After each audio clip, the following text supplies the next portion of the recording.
Ako po pala si Belen, totoong pangalan ko po ito. Habang nagbabantay ako ng maliit na tindahan, ay palagi akong nakikinig ng mga kwento sa inyo. At dahil doon ay talagang naengganyo akong sumulat para ibahagi sa inyo ang naging karanasan ko sa aswang. Dito mismo sa aming lugar sa Leyte. Nung una ay hindi po talaga ako mapaniwalain sa mga aswang-aswang na yan. Dahil kuro-kuro lang ng mga matatanda yan dati. Hanggang sa ako na mismo ang nakaranas nito. Bagong panganak pa lang ako noon sa pangalawa kong anak nang magtrabaho sa Maynila ang asawa ko. Dahil sa hirap ng buhay dito sa amin sa Leyte, kaya napilitang lumuwas ng Maynila ito upang magtrabaho. Wala akong kasama noon kundi ang anak kong panganay lang na edad 10 taon. Kapag may ginagawa ko ay ito ang nagbabantay ng kapatid niya.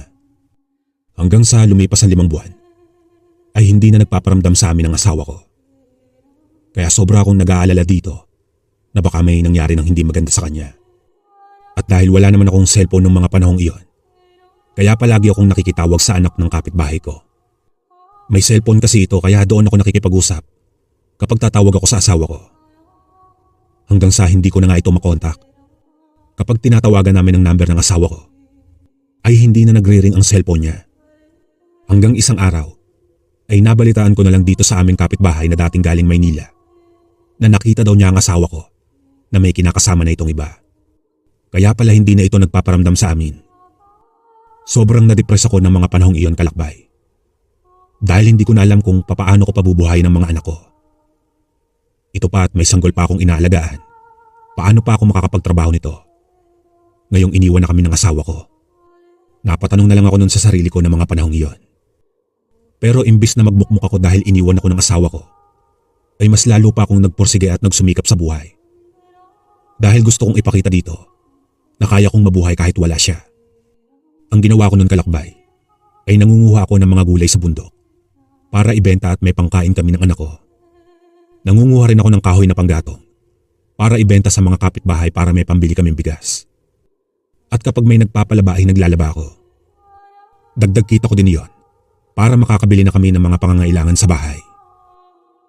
Isang araw ay galing ako sa palengke.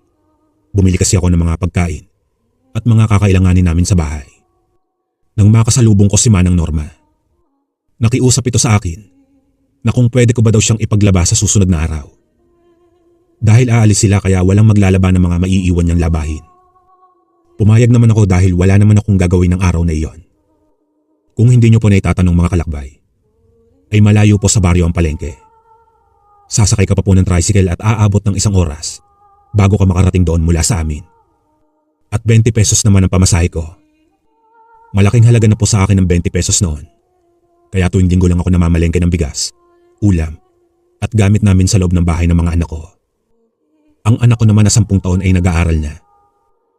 Kaya kapag may nagpapalabas sa akin, tuwing 4:00 ng madaling araw ako naglalaba. Para pagsapit ng 6:00, ay gigisingin ko na ang panganay kong anak para mag-almusal at pumasok na sa eskwela. At ako naman na magbabantay na sa bunso kong anak. Hanggang sa sumapit na ang araw na magpapalabas si Manang Norma sa akin. Kaya gabi pa lang ay nagpunta na ako sa kanila para kunin ang mga labahin ko.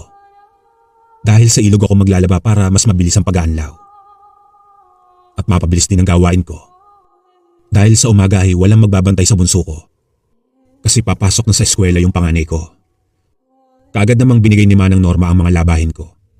Pati sabon na gagamitin ko at inabutan na rin ako ng bayad nito. Nagbilin lang ito sa akin na pag natapos na ako ng labahin, ay isampay ko lang sa gilid ng bahay nila. Dahil sa susunod na araw pa sila makakauwi. Kinabukasan ay madilim pa lang. Kaagad na akong nagtungo sa may ilog. Medyo may kalayuan din ito dahil dadaan ka pa ng palayan bago mo marating ito. Nagdala rin ako ng flashlight noon, kalakbay. Para magsilbing ilaw ito sa dadaanan ko. Baka kasi may maapakan akong ahas. Mag-alas 4 na ng madaling araw nung makarating ako sa ilog. At tanging simoy lang ng hangin ang naririnig ko. Kaagad ko namang inayos lahat ng mga labahin ko. Tinanggal ko ito sa batya at pinaghiwa-hiwalay ang mga puti sa may kulay. Habang abala ko sa gawain ko, ay parang may naaninagan akong kulay itim na aso sa may tawid ng ilog. Hinayaan ko lang iyon dahil ang buong akala ko ay normal na aso lang iyon. Maya-maya pa pagsipat ko ulit dito, ay parang nag-iba ito ng anyo. Ang kaninang aso na naaninagan ko ay biglang naging isang kalabaw. Kaya doon ako kinilabutan, kalakbay. Sinipat-sipat ko pa ulit ito at doon ay nanlaki ang mga mata ko. Dahil mismong sariling mga mata ko ang nakakita na yung kalabaw ay biglang naging isang babaeng matanda na buhaghag ang mga buhok nito at kitang-kita ko ang mapupulang mga mata nito at may pakpak din. Kitang-kita ko din ang pangit na kaanyuan nito dahil inilawan ko ito ng flashlight. Nakadapa ito sa kabilang ilog na nakaharap sa akin. Hindi ko alam kung anong gagawin ko ng mga oras na iyon. Ilang sandali pa ay nakita kong mabilis na lumipad yung matandang may pakpak papunta sa akin. Kaya sa gulat ko ay ang batya ang nahawakan ko at kaagad ko itong itinaklob sa ulo ko. Wak, wak. Mahinang huni ng hayop na pabalik-balik sa taas ng pwesto ko. Dahil hindi ako makuha-kuha nito dahil sa tinakloban ko ang sarili ko ng batya para hindi nito mahawakan ng buhok ko at matangay ako. Nagdasal na lang ako sa Panginoon ng mga oras na yon, kalakbay, na sana ay huwag akong hayaang madisgrasya dahil may mga anak pa ako na maliliit pa. Lalong-lalo na ang bunso kong anak. Ayokong mawalan ito ng ina ng ganong kabata pa. Ramdam kong mas lalo pang nanggagalaiti ang aswang na hindi ako mahawak-hawakan ito dahil sa malapad na batya.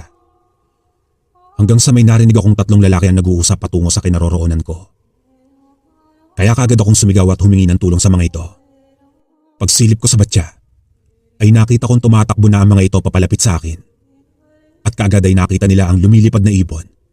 Kaya hinataw ito ng itak ng isa sa tatlong lalaki. Mabilis naman akong tumayo at tumakbo papunta sa kanila. Kaya bago pa ako matangay ng aswang, ay nahawakan ako ng isa sa mga tumulong sa akin. Nang mahawakan na ng aswang ang buhok ko, ay kaagad tinagpas ng lalaki ang kamay nito. Napasigaw naman ito sa sakit at kaagad na lumipad palayo. Sakto namang mag-alas 5 na at papasikat na ang araw kaya nawala na sa paningin namin ng aswang.